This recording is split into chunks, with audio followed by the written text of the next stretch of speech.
Hello everyone, welcome back to my channel. आज मैं आप लोगों के साथ शेयर करूंगी लड्डू की रेसिपी, जिसे आप खुद भी खा सकते हैं और अगर आपका बेबी छोटा है तो उसके लिए भी बहुत अच्छे हैं। तो यहाँ पर अब हम लड्डू बनाना स्टार्ट करते हैं।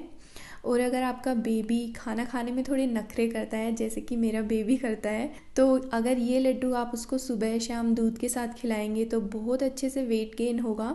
तो यहाँ पर मैं सारे नट्स जो भी मुझे लेने हैं एक प्लेट में निकाल कर रख लेती हूँ। और नट्स की क्वांटिटी आप अपने हिसाब से ज़्यादा कम रख सकते हैं, जो आपको ज़्यादा रखना है या कम रखना है इससे कुछ फ़र्क नहीं पड़ता। तो यहाँ पर अब इनको रोस्ट करना स्टार्ट करते हैं। तो मैंने पैन को थोड़ा सा गर्म कर लिया। अब इसके बाद मैं इसमें डालूँगी सबसे पहले मूँगफली।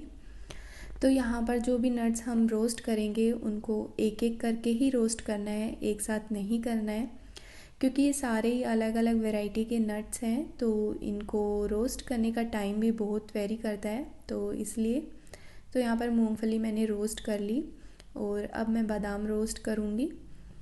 तो यहाँ पर सारी चीज़ों को इस तरह से एक एक करके रोस्ट कर लेंगे और इन सबको हमें ड्राई रोस्ट करना है। रोस्ट करते टाइम बिल्कुल भी घी या ऑयल का यूज़ नहीं करना है, तो इस बात का आप ध्यान रखें। और इस तरह से एक एक करके मैं सारी नट्स को रोस्ट कर लूँगी। तो विंटर्स में ये लड्डू आप ज़रूर बनाकर खाएं और अपने बच्चे को भी खिलाएं, जो कि बहुत ही हेल्दी है। और ये एक लड्डू आप डेली सुबह अगर गर्म दूध के साथ अपने बेबी को खिलाएंगे तो बहुत अच्छे से वेट गेन में हेल्प करेगा। तो यहाँ पर एक एक करके मैंने सारे ड्राई नट्स को रोस्ट कर लिया है।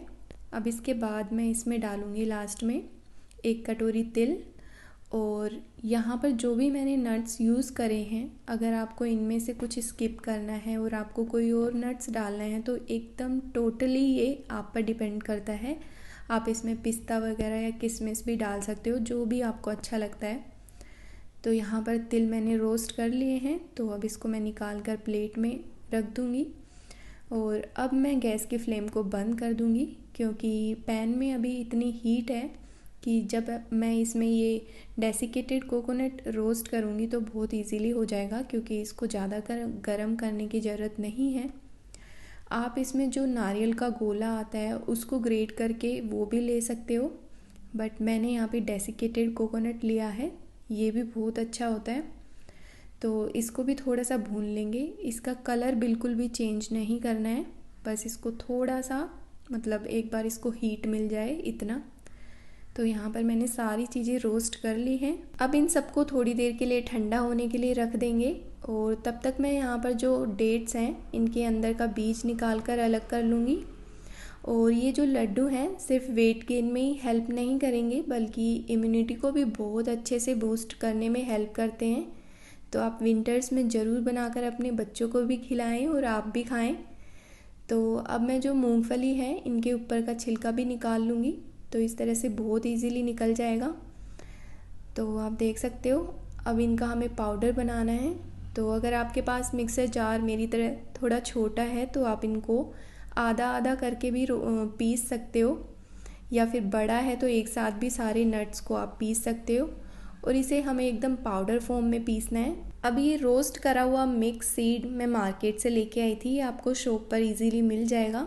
तो ये भी मैंने इसमें ऐड कर दिया और अब तिल भी डाल देंगे और इन सबको एक साथ हम पीस लेंगे। तो यहाँ पर जैसे कि हम बच्चों के लिए लड्डू बना रहे हैं तो इसको एकदम पाउडर फॉर्म में ही बनाना है, वरना तो फिर मुंह में लगेगा तो बच्चे खाने में वैसे ही बहुत नखरा करते हैं।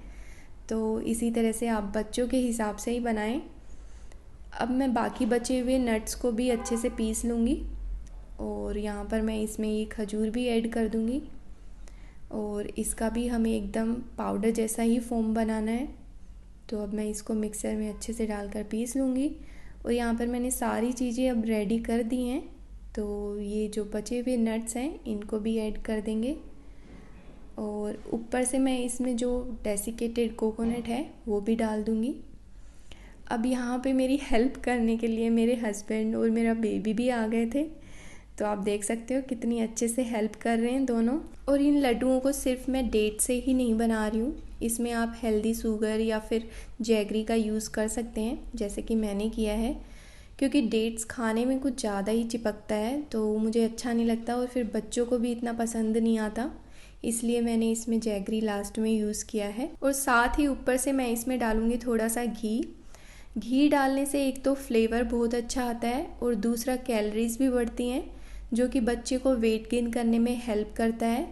और अगर आपके बच्चे को डेयरी वगैरह का कोई प्रॉब्लम है तो आप घी को स्किप भी कर सकते हैं, क्योंकि इन लड्डुओं को बनाने के लिए बिल्कुल भी घी की ज़रूरत नहीं है, क्योंकि सारी नट्स में वैसे ही इतना ऑयल होता है तो ईज़िली बाइंड हो जाएंगे।